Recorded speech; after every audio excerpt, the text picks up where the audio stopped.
Welcome back to another week here on Instigating with Clarky and Drury. That is Clarky. I'm Drury, and we're very pleased to be joined by a special guest on this week's show, Aaron Korolnek, who is, of course, one of the co-hosts on First Up on TSN 1050, one of my favorite shows going, with Mr. Coco, Carlo Koliakovo, as his co-host. He's also a huge contributor to TSN Edge for our betting community. We are, of course, brought to you by CoolBet. It's great to have Aaron on the show. How you doing, man? It's great to have you. Fellas, I'm doing fantastic. What an introduction. Thank you very much, Ryan. I very much appreciate it. And it's great to be with you guys. So what are we talking about tonight? Let's get going. Absolutely. Well, there's tons to talk about. Let's talk a little about the Leafs first, Ryan. Well, yeah. Leafs first, always. Let's talk about the Leafs. I mean, his co-host is a former Maple Leaf, of course, That's Mr. Right. Koliakovo. Let's talk about the Leafs. I mean, what's your impression of this team right now? Because I feel like they're still kind of hard to get a read on. We've seen them be good in the regular season the last few years. They've got plenty of young talent and some veteran savvy with guys like John Tavares, but they're still riding this weird up and down peaks and valleys. They can't seem to find consistency in their game. What's your impression of where the Leafs are at right now, Aaron? Well, I mean, the thing about the Leafs, and I'm sure you guys would agree with this, is that there's almost a paradox with this team in that regardless of if they're playing well, if they're playing poorly, the same conversation continues to emerge in spite of any type of performance, good or bad. Okay, but what's going to happen in April? And I think that's just a byproduct of the last 5 years, right? I mean, having not won a playoff series in this Matthews-Marner era, having not won a playoff series since 2004, since my man Carlo was a Toronto Maple Leaf, it's been a very long time. So the reality is the fan base is not going to really adjust their expectations, not going to adjust anything with regards to their perception of this team until we get to the playoffs and until this team actually wins a round.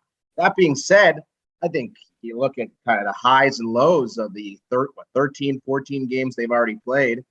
There's definitely been some lows. I mean, you think about the 4-game losing streak going down 2-0 to Chicago. The fan base was ready to set itself on fire, and rightfully so, after everything that we saw early on. But they seem to have righted the ship.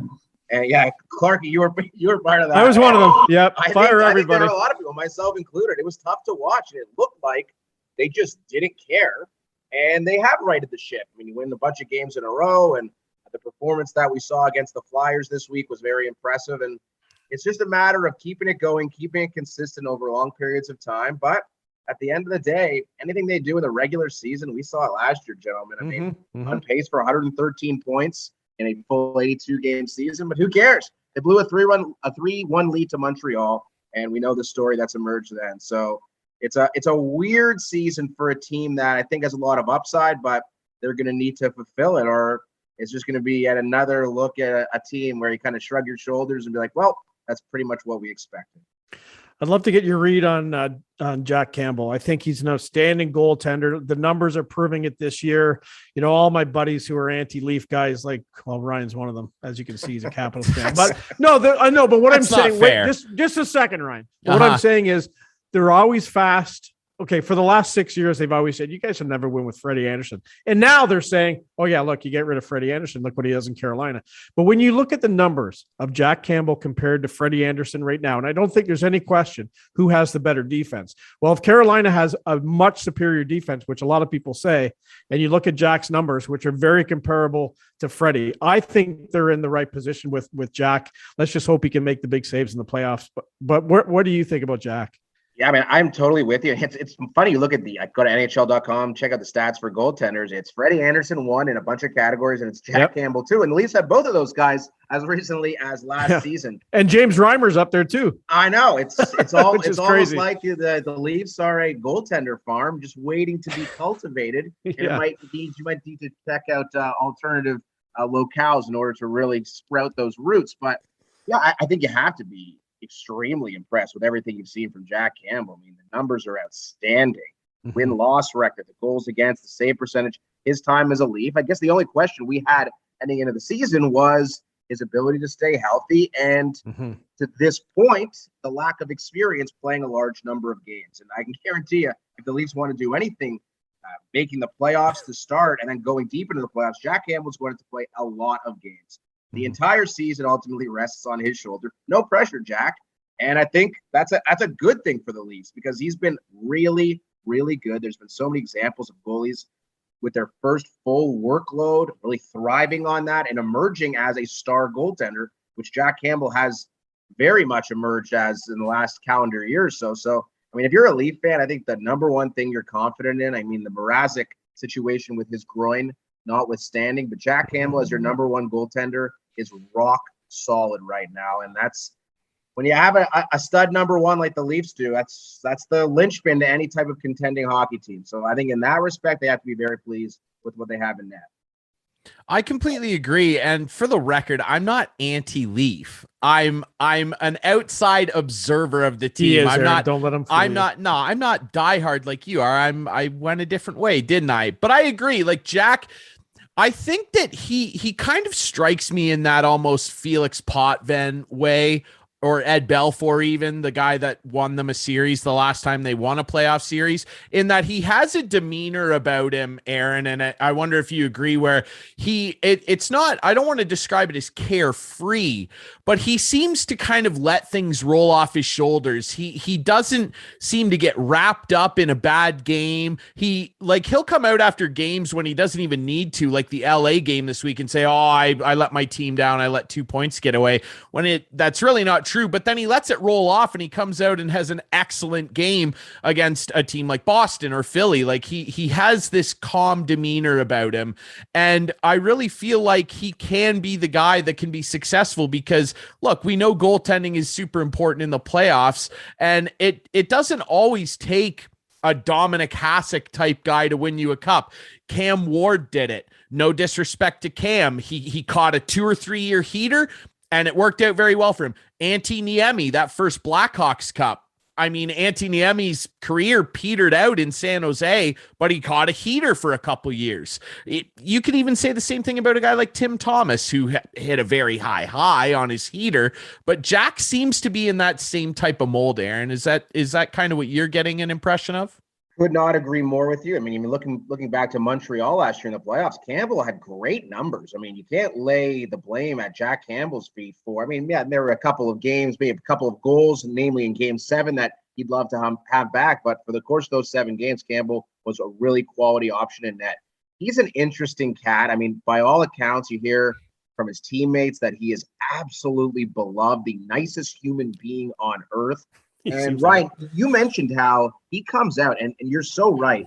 So many times over the last year or so, we've heard Campbell just come out and think, oh, yeah, that was me. That was my fault. We lost the game because of me and no one else. I take all the blame. It's my responsibility. And everyone's kind of like, no, man, that's not true. Like, why do you come out and say that? I don't know if that's a calculated measure on Campbell's part to maybe alleviate some of the pressure on his teammates and kind of carry the burden himself. Maybe that's something that aids him in kind of his mental game. I'm not sure exactly why that is, but clearly he's not affected by a poor performance. He is a guy who can turn the page, and we saw it as recently as this past week where did not have a good game against his former team in the LA Kings. I'm sure a game he would have loved to stand on his head and shut out his former squad, a team that didn't really give him a chance, and he was the backup there and was the Jonathan Quick show forever for the LA Kings. And he comes to Toronto and unfortunately doesn't have the greatest of performances. But then he goes out and shuts out the Flyers in the next game. So I think he's got a great demeanor, especially in a city like Toronto where the pressure is always ramped up to another level. So I think the Leafs have themselves a damn good goaltender for the present. And, the conversation that's emerged with Campbell, what's going to happen with his contract? Welcome to Toronto, where you can't always have nice things unless they're signed to long-term contracts. Exactly. Hey, let's move out in front of the goaltenders, talk about the defense. I know something very close to Carlo and you in the mornings. Is this team good enough to carry on with the group they have? I mean, with the 7 they have with that Hall and Dermott roll in and roll out on who knows how much of a basis that'll happen on, but they're up against the cap. They're tough. How can they add something? Do you think they need to at the end of the day? I mean, I think they do. And I think when you look at the playoffs, and we'll see how it ultimately plays out, but they have their 7. They have Riley and Brody and Muzzin and Hall. It's been Liljegren and Sandin playing in the third pair. And recently Travis Dermott, I guess in the last game, Travis Dermott's been their 7. But I just don't see it happening. The Leafs could go into a playoff series with Liljegren and Sandin as their third pair. I would guess that there would be some veteran experience added into the lineup. You think about moves that teams have made in the past couple of years. I think about Tampa acquiring David Savard to play in their third pair. That has worked out so well for them last year. And just that's something that always happens near the trade deadline. Teams looking to add depth on defense. And hopefully I'm wrong. Hopefully Liljegren and Sandin continue their development. I think both have acquitted themselves so well this year. I've been very pleasantly surprised with both of their performances. Dermott is up and down. And probably most importantly, fellas, I mean, you look at the Muzzin Hall duo, who last year was their shutdown pair. They went up against the top line of many of the Leafs' opposition throughout the course of the season. This year, they've been a liability in many respects. So if they're not able to repeat their performance from last year and they're looking more like early season Muzzin Hall as opposed to 2020 or early 2021 Muzzin Hall, the Leafs have some serious problems that they're going to need to address. Yeah, I agree. We're chatting with Aaron Korolnek, who is one of the hosts of First Up on TSN 1050. It's a great show. You guys got to get up early and tune in. It's my favorite thing to do in the morning with my coffee. Let's stop right there for a second. Sorry, I always interrupt. Yeah. That's just what I do. Let's just talk a little bit about the morning show. Okay, Sure. So yes, Ryan and I live, an hour and a half from Toronto. The signal isn't great out here. We have adapted the podcast that you guys do. And I always get frustrated when I wake up at 7:30, if that 6 to 7 hour isn't available for me, I'm frustrated. So just know that. Okay. And when last year, when you were producing, it was always there. When you were off, sometimes it didn't seem to be there. So it was like, Aaron's not in, what's going on? Anyway, so it's really changed, but do you guys talk about how people consume radio content nowadays and really put an effort into guys like Ryan and I, who maybe the signal isn't great, but we still love to hear that Toronto content? Okay, that's a fantastic question. And I think that, the signal, I mean, that's been an issue that's been an issue for us at TSN 1050 for a long time. Yeah. But I think the way that people are consuming media, radio in particular, has changed during the pandemic because not nearly as many people are commuting into work or traveling around as they used to. A lot of people have embraced this work from home lifestyle, and or at least maybe not necessarily full-time, but at least part-time. So we have been really pushing the iHeartRadio Canada app, which is one place where you could just live stream everything TSN 1050 or any radio station actually on the Bell Media network. So that's one thing we do. The podcast has become a very important thing, and we're just trying to embrace all forms of media consumption. And the podcast is certainly a big part of our day-to-day. And we understand that the way that people have consumed radio for the past, 100 years, it's changing for a number of factors. But we're doing our best to provide our audience a multitude of options when it comes to consuming the content, podcasting and the live stream included. And I guess, if you have your Alexa or your Google Home, you could just say, play TSN 1050. So we have a lot of ways to do it, but I understand your frustration. And I'm not frustrated about it. It's good. I like it because I like to hear you guys when you first get on, the first thoughts of the day. I've said to Ryan many times, they talk a little bit too much NFL for my liking, but that's fine.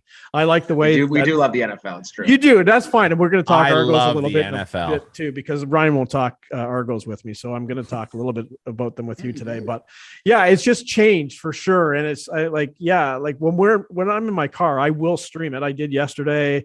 I had to go to London and I streamed it all the way. And you know what, at the end of the day, it doesn't take a lot of data. People think it does, but it really doesn't. To stream radio nowadays, it's not, but I enjoy it. I like being able to pick and choose. Dave Poulin's a friend of mine. I worked with him at Leafs TV for a while, and he's a friend of this show. He's on all the time. I love how I can pick and choose of what you guys have available. Your competition down the dial, not that we have to talk about them, but they've come out with a new program director lately, and they've made this big thing about this is the way we're going to transform the podcasting world. They're doing something TSN's been doing for 2 years now. Anyway, more than 2 years. You don't have to comment on that, Aaron. It's just a little. Listen, we're forward thinkers. We're ahead of the game. Exactly, and I love your theme songs. They are awesome. Nice. They are so good. The new one, I was worried. I was worried that. Oh my God, they got to come up with a new theme song because I love the old one. But you've done a good job. What is it from? Thank you. Wow. Duckwing? You guys are full of compliments. Pumping my tires. I love it. I'm a big fan. I have been for a while. So that's all. It's all good. Absolutely. Like he said, we love the show, and I'm big on the podcast thing. I mean, I'm hosting a podcast. I listen to probably 25 different podcasts. It's a great way to consume content. If we're in the car, yeah, it's great to stream it live. But the thing that I love about podcasting is typically if you guys are on the air, I'm in the office, at least in the old world, and I love being able to go back and I want to hear every single second of the show. And I want to hear it uninterrupted. I mean, if I'm listening live and I got to run off and do something or call someone for an interview for a news story, I might miss something. The podcast, I can pause it, come back. I like to consume the entire show. You guys in Overdrive are the best sports radio content on planet Earth right now, in my personal opinion. All right. If I can give you an extra tire pump. Ontario, yeah. Canada, No, planet Earth. All of it. And trust me, I'm it. listening to a lot of shows, and you guys are doing it better than anybody. And I want to dive back into the Leafs really quick, Aaron, because I mean, yeah, they're an interesting team, and like you said, you kind of made the joke, we can't have nice things in Toronto, the cap, and I want your impression just of what the NHL landscape is like in that regard, because you know, guys like Alan Walsh have definitely been very outspoken about the salary cap and what it is and how it restricts teams. I've personally grown to, I guess, get used to it. Am I a necessary fan of it? Not really, because I don't believe that it's achieved what Gary Bettman and his cohorts wanted, which is this illusion of uniform, parity. I don't really believe in it. Look at the Stanley Cup winners over the last 15 years. But I want your opinion on it. Like, would you rather they go to a luxury tax system like what baseball and basketball have? Like, what is your opinion on the cap and just how detrimental it can be to teams like Toronto, Washington, Boston, Tampa? They got to ship guys out all the time. It doesn't seem fair. Well, and the irony is, and listen, I'm not a fan of the salary cap. The last thing I want to do is crack out a calculator and try to figure out how the team fits this player into this slot and how many times this guy needs to go on LTIR. But it's not only the top teams that are affected by this. Look at the Arizona Coyotes, who I don't know how many Hall of Famers they have just collecting checks on LTIR. What? Hossa and Pro. I don't even know who's on there anymore. Datsuk. I mean, like, the whole thing is a complete farce. It is clear cap circumvention, and the NHL has no issue with that. Why? I don't know. So I think when you're talking about a sport that needs big, bombastic news, like think about the NBA, think about the NFL, just like massive news stories breaking all the time, some positive, some negative. The NHL, I feel, is lacking in that regard. I think in part that's due to a very restrictive salary cap that just doesn't permit player movement the way that a league should want to encourage it. And will anything change? Probably not, as long as Gary Bettman is running this league. He is a guy who helped put this system in place, and I think he believes it's working. And you mentioned the parity aspect. I think you could probably make a safe comment that the NHL's parity has not been, I mean, I guess the NBA, LeBron James was in the finals for 10 straight seasons. So I think that's kind of also the sport of basketball lends itself to one player being dominant, and LeBron might be the best player of all time. So, if he's playing and he's at the apex of his powers, it shouldn't surprise anyone that he's always going to the NBA finals. But I mean, the NFL, I think you look at other sports where the salary cap is not nearly as restrictive and just the ultimate product is better. And I do think that there should be a luxury tax, maybe some type of a single player exemption where you could pay one guy. I mean, it's kind of like the bird rights in the NBA, where you could go over the salary cap to pay one player, and that just makes the sport more consumable, more relatable to the fans, and we could be fans of the sport as opposed to being mathematicians. And I think who isn't on board with that? And that's something that's really drawn the ire of so many people. Okay, Ryan, you know what's coming, right? Ryan? Yes. Yeah. Clarky okay, so has this grand scheme that he wants to lay at your feet. Yeah. No, so I laid it at Ryan's feet last week, and I promise from here on forward, whatever guest I have on, I'm going to it's just a poll I want to take. So it's a couple of part question, but first part is, if the Leafs fail again this year, and I'm talking about not making the playoffs, losing in the first round, do you, and this is a yes or no question, do you believe they have to break up the core? This isn't so the whole dependent. question. Believe me, it's so dependent on what happens. Like, let me put it this way: if the Leafs make the playoffs and they play Tampa in the first round and they lose, are you going to make drastic changes based on that? Probably not. You're not expected to beat Tampa, right? Okay. I mean, it's very dependent on a number of factors. I think if the Leafs miss the playoffs, for sure. Okay, so that's the first part of the question. So the second thing is, I think they have an opportunity to get Shane Wright. And you're going to say, how are they going to do that? Okay. So this is my theory. My theory is Phoenix wins the lottery. Okay. You know where I'm going now, right? I do. I do. Yeah. So my question is, and this is you're the first one to answer this poll question.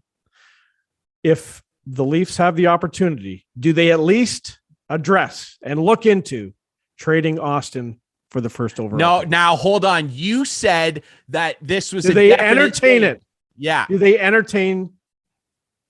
No, I don't think so. Thank you. I don't think so. I don't think so. Here's 1-0 on Ryan's side. No Austin Matthews may be the great, and I guess we're talking about the. And he's got Alex 2 years Ovechkin. left on his contract. Remember? He does, and listen, I can't pretend to know what Austin Matthews thinks about his future in Toronto. Does he want to go to Arizona? Does he want to stay and play in Toronto the rest of his life? Right. Here's what I can tell you about Austin Matthews.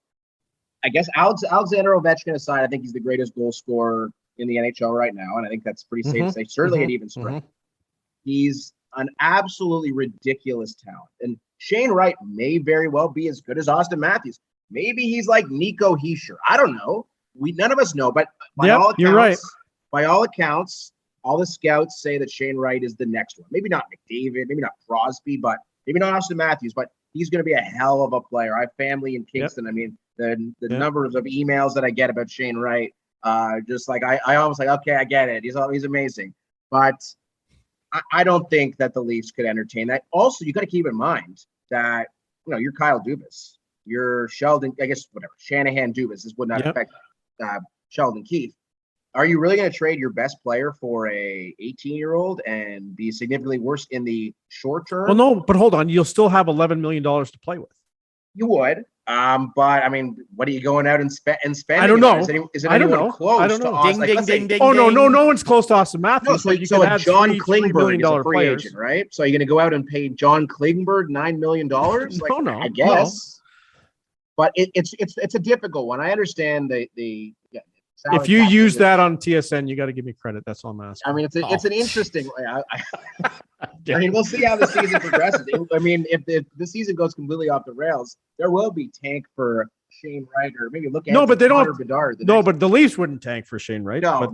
They could make a trade to get him. That's all I'm correct. saying, and that's all I was asking. Would they entertain it? It is an interesting thought, but it's one that, I mean, when you have a generational player, do you trade him for a potential generational player? Yeah, I agree. And maybe they have an indication if he's going to re-sign here. But if you lose him, I don't know. Well, and I appreciate you siding with logic, Aaron. That's okay. Team Drury up 1-0. And listen, right. Aaron, I'll tell you what I said to Clarky on our last episode. This is essentially how I beat this proposal down. First things first, let's talk about the individual here. I agree. I'm the biggest Alex Ovechkin fan of all time. I think Austin Matthews at this current moment is right on level with him in terms of scoring goals and creating goals out of nothing that other guys just can't because of the lethality of his shot. I mean, that's just a fact. Now, if Austin Matthews, I can't subscribe myself to this whole, well, the guy's hometown's over here, so he has to go play there. It was cool when John Tavares did it, and that's a big deal, and that's neat. It's a fun story.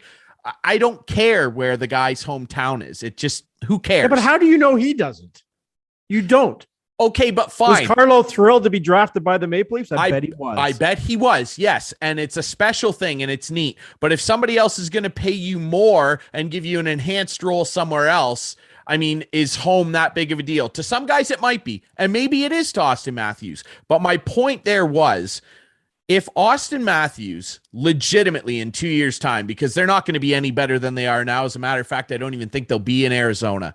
If he in 2 years' time says, I'm leaving the Toronto Maple Leafs and I'm going to go home to dearly beloved cactus-laden Arizona to play for the Coyotes, fine, but I don't ever want to hear again from Austin Matthews in an interview, anything, that he cares about winning. Ever. Because if he goes to Arizona, it's all about money, and I don't ever want to hear the W word come out of his mouth for the rest of his career, because that's a farcical lie. And I don't think that that's what this guy's about. I think he cares about his legacy. I think he cares about what people think about him as a player and a person. And I'm sorry, Arizona just isn't in the cards if you care about winning. The other thing I'll say is, if he leaves on a free agent deal, he's going to command, probably given wherever the cap falls, at least $13 million a season, probably. I think we're probably maybe on the same page there. $12.5, $13 million on a raise. Arizona doesn't spend money. Gary will give them the money. No, they won't. They don't spend money. They'll think he's their answer. We don't have to get in Chris this Pronger again. We don't have to get in this again, Ryan. Well, we've gone through this already. Yeah, okay? and you guys are like a bickering married couple. I love it, and it's all about Austin Matthews, a hypothetical in 2 years. That's right. Will he leave the Leafs? Yeah, I know. It's more this year. Trading him this year, but okay. Before we go any further, hold on, Ryan. What is behind you? What is that? It's the bull and the bear. I got my stock market the stock enthusiast. thing. Okay, got it. Pretty cool, actually, don't you think? I mean, it is very cool. It's great. Yeah. Vacuum cleaner there as well. I was vacuuming earlier, believe it or not. I'm a very clean person. I decided I need a little vacuum to get it going. And then, okay. The bull and the bear right there. Okay, good. Bull and the bear. Very good. I love it. And that's apropos given our conversation here, because you're trying to diminish the stock of Austin Matthews. And what do you think of buying. crypto coin? What do you think of crypto? Well, that's a very broad question. I mean, would you invest in it? Would you invest in like? I've invested in some cryptocurrency. Ethereum. Yes. People are telling me I have some Ethereum. I have some Bitcoin. I've got it all, really. Okay.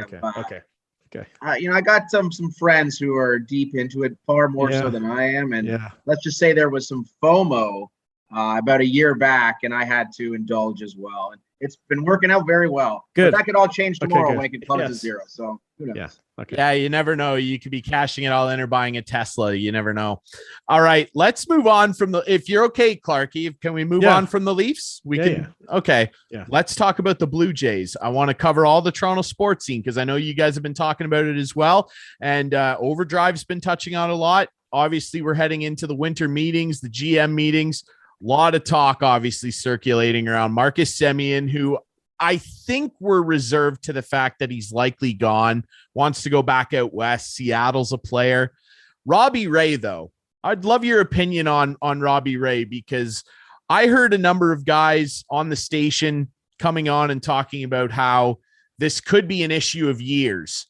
And if he wants to push it to 5, maybe you do that, but anything 6 and over, it's not worth it. What is your opinion on the level of urgency in terms of the Jays keeping Robbie Ray, who we think should be the Cy Young winner? Yeah, Robbie Ray is going to win the Cy Young Award. I think they announce it next Wednesday, I believe, or on November. I believe it's November 17th that they announce the American League Cy Young, and Robbie Ray is going to win it, deservedly so.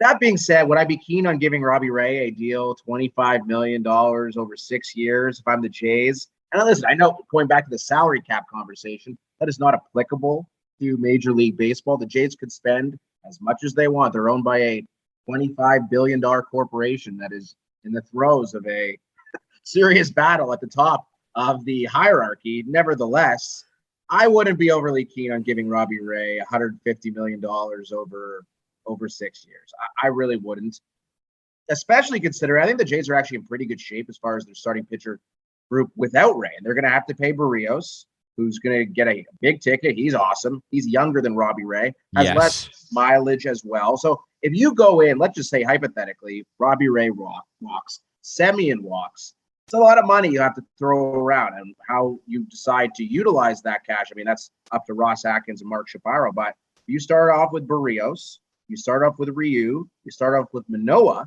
Those three comprise a damn good three in the American League and the National League. I don't care where you are.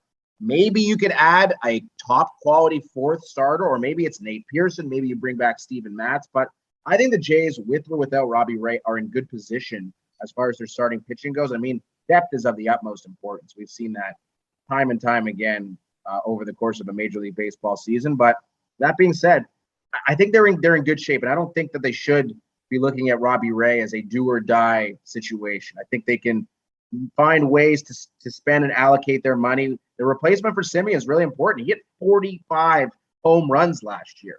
So if you're just going to lose that and slide in some other dude who might hit 15, I mean, that's a significant drop off. So there's a lot of issues they have.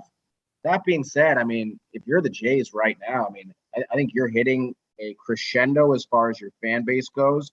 We'll be rocking and rolling with hopefully full capacity events. I mean, who the hell knows in our world these days? But by April and May, and the dome will be filled, and you would go build up a lot of buzz as a top World Series contender. I think you can't underrate the financial wherewithal that could bring to your organization as well. So if I'm the Jays, I'm extremely, extremely competitive on Ray, on Semien, but at the same time, you can be competitive while not being stupid. I think probably giving Robbie Ray a 6-year deal is probably something you look at in 2 years down the road. You're like, whoops, that was really dumb. And if we don't have a World Series ring to show for it, then that's a big time mistake, because while there's no salary cap, there's also budgets that these baseball teams, especially the Blue Jays, have to live by. So it's a difficult spot for Ross Atkins, but I'm confident based on everything that I've seen, he'll make the right decision. What I can't wrap my head around is all these accolades this team is getting right now. Up for MVP, 2 guys up for the MVP, Cy Young Award winner. I mean, Bo Bichette, they have a great closer. Do you think Charlie's the guy to bring this team to the promised land? I mean, it's a fair question. You know, it's a fair question, and it's one where I would not be surprised if there's a quick hook on Charlie Montoyo if they start the season slowly, and that's probably something that would be deserved, considering the expectations that are going to be on this team heading into the 2022 season. They will be sky high. They will be World Series or bust, and I think considering the team they have, that's how it should be. It's hard for me just sitting here on the outside. And there was a ton of times we were critical of Montoyo's decision-making with the bullpen or certain managerial decisions. I do think he will be the guy next year because he is under contract. Yeah. Beyond that, I suppose we'll have to find out. Yeah, it's a tough thing to read, right? Because like you said, Clarky, there's obviously lots of excitement around the team. And like you pointed out, Aaron, they are in a good spot kind of no matter what happens. I'm of the opinion I'd love to keep Ray. It does have to make sense. If this guy's going to get offered 6 or 7 years by the Yankees, God forbid, or somebody, he'd be dumb not to take that. I mean, people are backing up the Brinks truck at your front door. I mean, you don't turn the driver around. So exactly. Fair play to him. But if he can accept a 4, maybe 5-year deal to stay here, you got to think that there might be some incentive for Ray, right? Because let's consider where this guy was at just 2 years ago, where he was a walk-inducing machine in Arizona. And Pete Walker, God bless the guy. I mean, he's done this with so many pitchers where he took a guy and refined his tools. Let's remember, this guy throws 2 pitches and turned him into a Cy Young winner. So you got to think that Ray might see the benefits of potentially maybe taking less years to stay in Toronto. Maybe money talks, and this is baseball we're talking about. But I like your point about them being young, and that's the best thing they have going for them. Their best players are all young, and there is a ton of pitching talent available. I'm not trying to play video game GM here. Max Scherzer's a free agent. Kevin Gausman's a free agent. They watched Verlander pitch. They were one of 8 teams that were at his session hitting 97 on the gun. Like, that guy still got some gasoline in the arm. There are guys out there. And the biggest thing to me too is you talk about replacing Semien. The thing that I think is that because of the Semien Bichette dichotomy, they had to shift Cavan Biggio, who had an awful year behind the plate, over to third a lot. He's comfy at second. Could they go out and maybe investigate getting a guy? I'm a big Oakland A's fan as well, and it pains me to say this. Matt Chapman, they're not going to pay this guy. And he had an awful year behind the plate. Plenty of power, but an off year. But he's a Gold Glove winner. Could they investigate going after a guy like that? I mean, they have options, Aaron. I don't think they will leave any stone unturned as far as their options go, because there's a lot of malleability with that roster, a lot of flexibility that they can go in a number of different directions. Their focus could be trying to fill that void with Semien at second base, and maybe that has to be one of their focuses. There's no doubt about that. The bullpen, it could use a bolstering. I mean, it kind of came together in the second half after they were able to acquire a lot of guys, and that was very fortunate for them. But talk about the reason they didn't make the playoffs. I think it's twofold. Number one, they played a lot of games on the road. They weren't back in Toronto, save for, I believe, 34 home dates, while everybody else played 81. And their bullpen was an unmitigated disaster early on in the season. And that's how you blow up an entire year like the Jays did. So I think they're going to be extremely competitive on Ray. Semien, I think, is gone. I think you're going to see him on the West Coast, whether it's Seattle, whoever.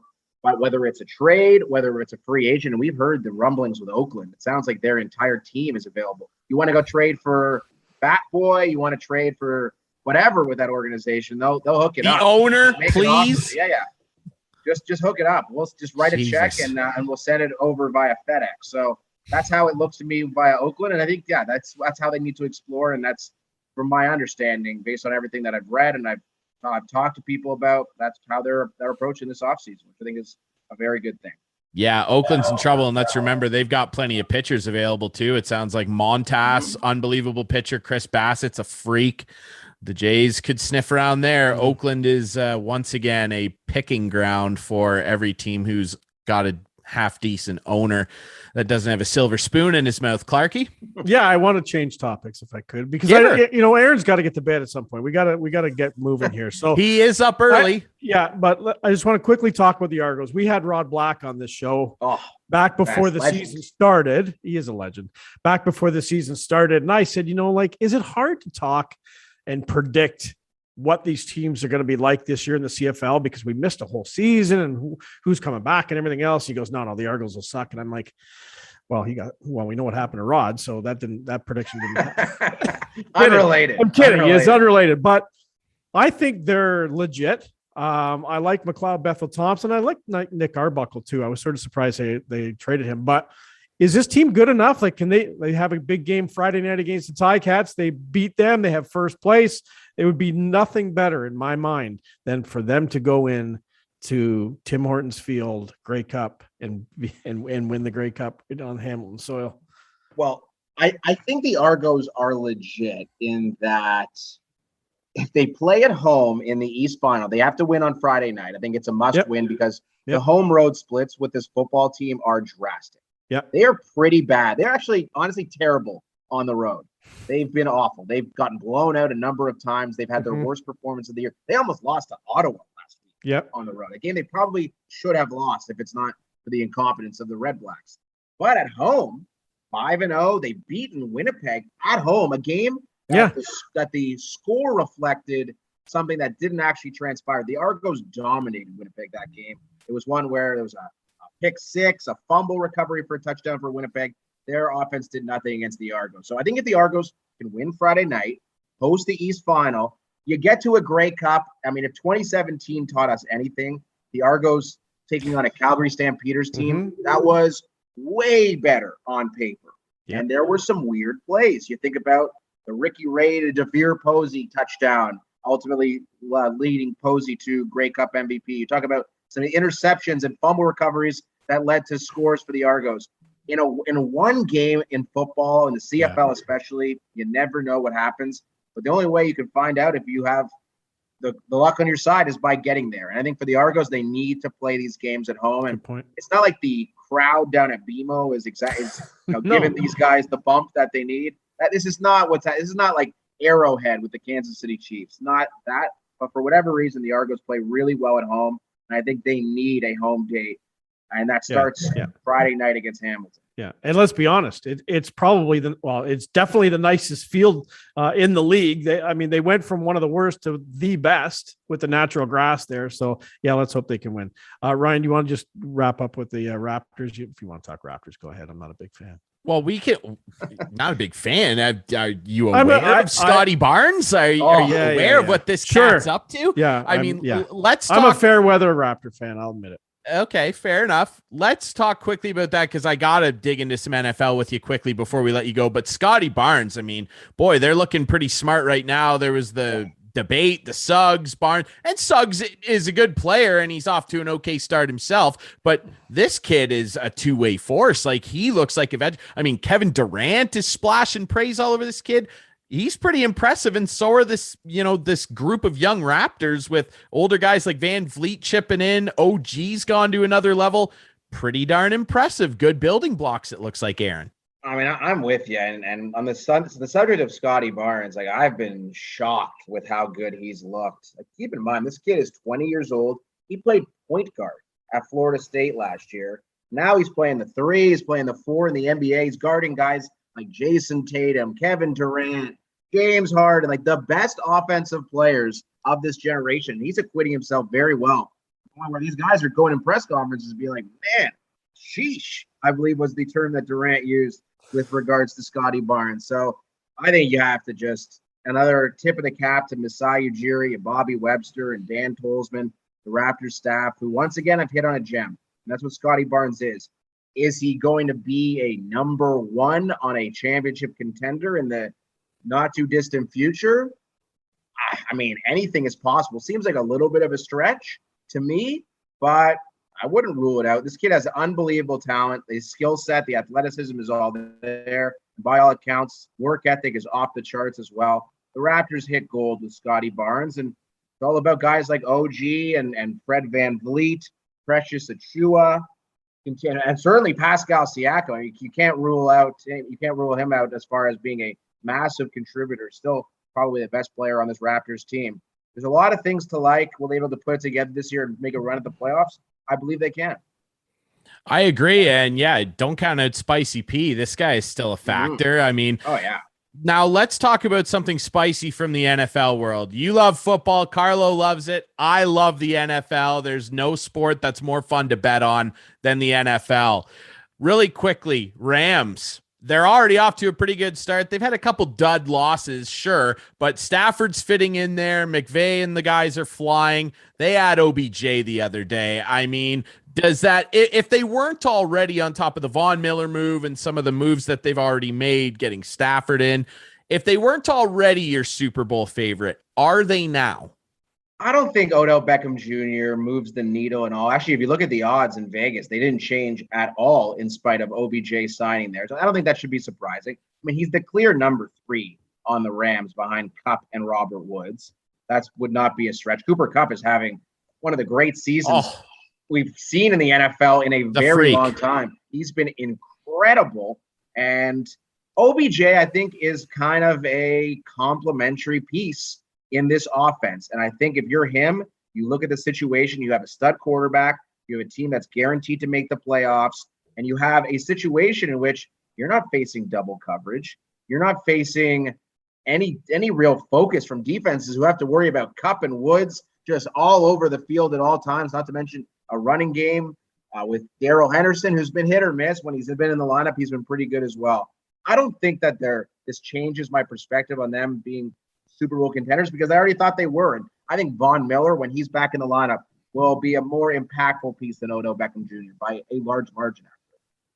I agree with that completely. And Von Miller has led a team to a championship. And in that Super Bowl, he was a freak. He was absolutely immense. Amazing. He ate Cam Newton for lunch that year. It was unbelievable.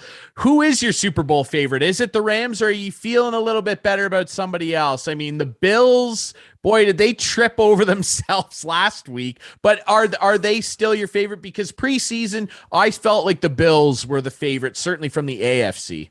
Well, and that's exactly it, right? I think the NFC is a lot stronger as far as the top teams go. You talk about the Rams, talk about the Arizona Cardinals, the Green Bay Packers, the Tampa Bay Buccaneers. I'm sure I'm missing somebody. The Cowboys? The Dallas Cowboys? Yeah, maybe. I think you could include them. Maybe the lower rung of that 5. Sure. Yeah, but I mean, like the NFC has some top contenders. But in the AFC, I think the Bills are there in spite of losing to Jacksonville, which eliminated me in my survivor pool, which is still very. That's gutting. Come on, Buffalo. And maybe Tennessee, maybe Baltimore. But I think ultimately the Bills are the class of the AFC. And I think they will represent the AFC. It's funny, I don't even mention the Kansas City Chiefs anymore because they don't deserve to be mentioned in that discussion at this point.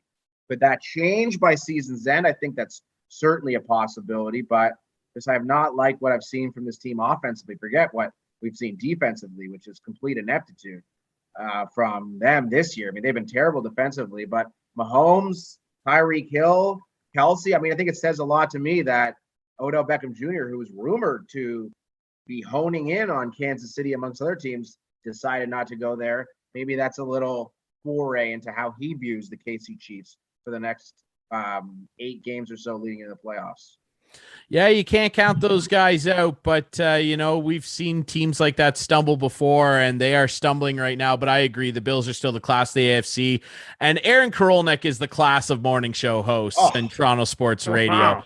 Listen to First Up on TSN 1050, guys. It airs Monday to Friday, 6 to 10, with this man, Aaron Korolnek, and his co-host, Coco Carlo Koliakovo. It's a brilliant show. I mean, you're missing out, especially if you live in Toronto, if you're not listening to the show. And Aaron, we really, really appreciate this, man. You've given us a ton of your time, and we would love to have you back, man. Gentlemen, anytime. Thank you so much for the kind words, and I really appreciate the invitation. It's been great to be on. Happy to join whenever you guys need me. Absolutely, man. Hey, we really appreciate this. Thanks for doing this, brother. My pleasure. Take care, fellas.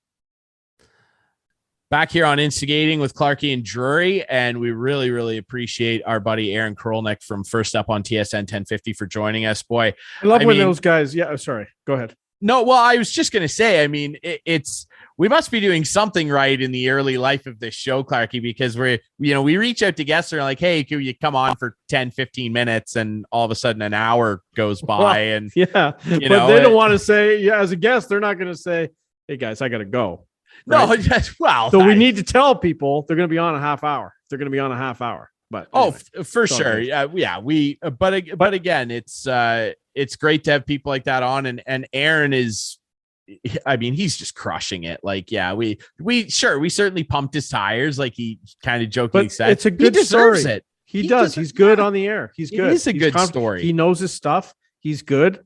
When Michael Landsberg was on holidays before and everything, he was like, they would bring in Mark Rowe, nothing against Mark Rowe, but you have Aaron. He's a beauty. You have Aaron right there, and Aaron's part of the show. Yeah.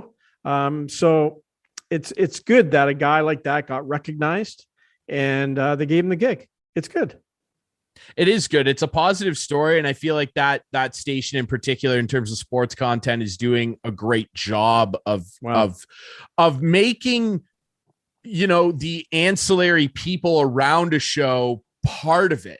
You feel like everyone's part of it. Like they got 20 Fingers on there now, who's hilarious. I mean, look at what happened with Al's brother. Like that guy's hosting lunch now. Hosting Leafs lunch, yeah. Huge part of Overdrive for years. I mean, Mr. Charcuterie Board, it's it's awesome. It's good. Aaron's fantastic, and he's doing a great job. He's a great conversationalist first and foremost, and second of all, most importantly, you can tell he knows what he's talking about. So he's awesome. You know who doesn't know what they're talking about, or at least generally what they're doing, in my opinion, Clarkey? Referees. And I mean, this is stretching across all sports here. I'm not even necessarily talking about one particular sport, but I will bring up that recent example this week. Everyone saw what happened on Monday Night Football. Tony Correnti made a fool of himself, in my personal opinion. And I honestly, I'd go so far as to say he brought a stain on the game. I really feel that way. Explain what he did, Ryan. Tony Correnti on Monday night, we're talking Pittsburgh Steelers at home to the Chicago Bears, and the Bears are making an unbelievable comeback. Like Justin Fields comes alive in the second half. Things are moving and shaking. Ends up being a very close game. It screwed up my prop bet, and it's going great. And one of the Bears players, whose name is escaping me right now, made an unbelievable play, big sack, fourth down. They're going to get the ball back and potentially come back and win a game in unbelievable circumstances. The Pittsburgh Steelers, when leading by at least 14 points in the second half at home, have never lost. They've tied 3 times in their history, which is unbelievable. And Chicago's like on the verge of potentially putting a 1 in that loss column. The player makes a great sack, and the taunting rule comes into effect. He I guess, took a couple steps toward the Pittsburgh sideline.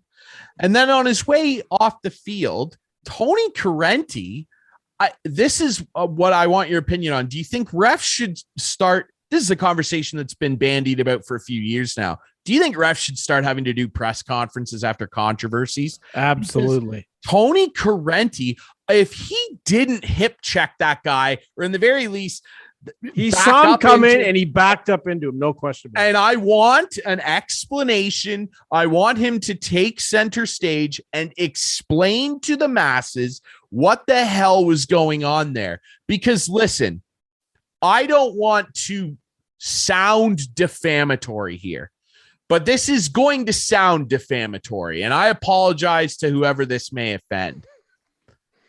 But listen, when something like that happens, listen, I mentioned that score line screwed up my prop bet because the spread was 3.5 on our friends Cool Bet that sponsor this great show. Spread was 3.5.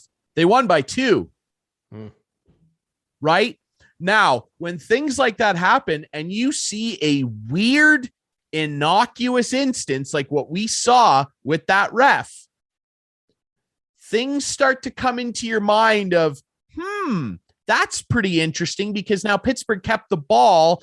They get a field goal. They win this game, and the spread is affected. The first thing I thought of, and this is what's going to sound defamatory, is that NBA ref that got caught fixing games. That's the first thing I thought of. And can you blame me? Like, you see some of these instances with officials over the years. Soccer is one of the most corrupt sports on planet Earth. I mean, you look at some of the things, you could spend hours in a rabbit hole on Google looking into things that happen down in the Brazilian league, South America. Like, it's shady business. You know, there's death threats involved. I mean, soccer's a whole animal. It's my feeling, like, and I know where you're going with it, but no, yeah. Wouldn't you think there would have been other opportunities that really affected the outcome of a play to be able to throw a flag or not, to affect the outcome, if that's what he was really trying to do? You know what I mean? Like, a guy running off the field after a play is done isn't changing the play. Well, right? It did, because it gave Pittsburgh a fresh set of downs. Yeah, but it didn't affect that play. But okay, yeah. And so did the taunting penalty, which is by far the worst, worst penalty in sports. Taunting. I'm just saying, like, a pass interference call and the guy catches a touchdown, they call pass interference, could affect the game a lot more than giving a team a first down. But I hear what you're saying. Right?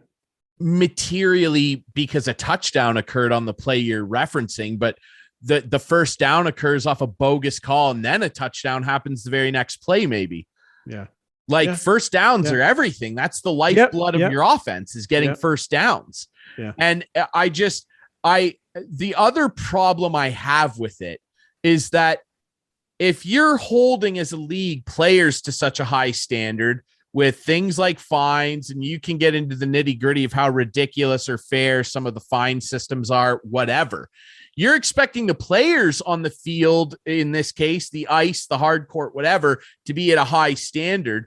Why is it in the media world we live in now, where everything's accessible, every single second of every game that is played in major leagues around the world is available on video to refine and pick apart?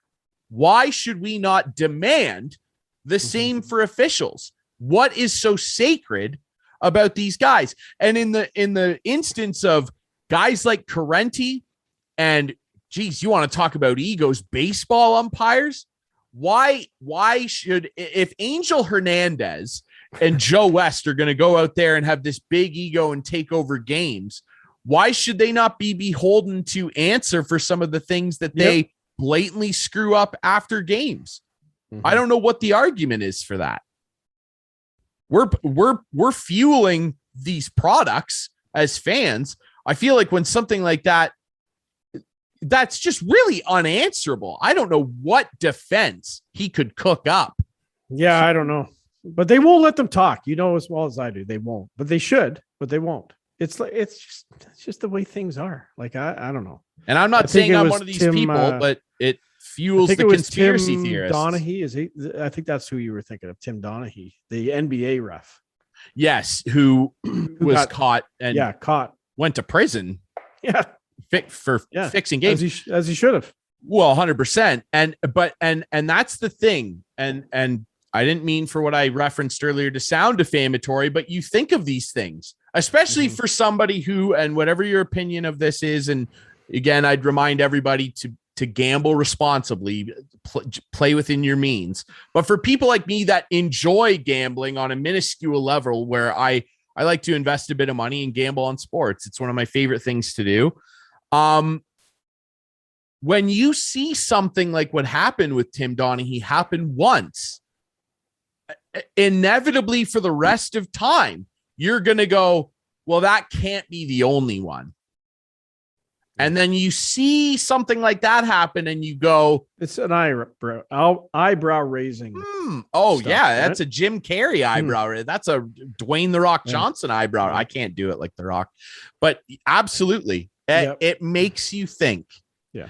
And I would reference I would call it one of the most endearing referee moments of all time, when Jimmy Joyce stole that perfect game from that pitcher for the whose, again, name is escaping me right now. Jim Joyce came out the next day in tears and said, I screwed up. And everybody forgave Jim Joyce. Everyone was like, he came. What a good man to come out and say that. I mean, you throw a perfect game that changes your life forever. They should have given it to him. I agree with that. I mean, it breaks the moment, which is part of the whole. You know what I mean? Like, it destroyed a significant moment in sports history. A perfect life. That guy's life. Like, absolutely. Crazy. Absolutely. Crazy. But Jimmy Joyce had the stones to come out of his own volition. For sure. And he came out and said, I feel terrible. Like, and everybody applauded him for it. And I think people love hating on the refs. I'm not their best friend, but I think they're the worst aspect of sports.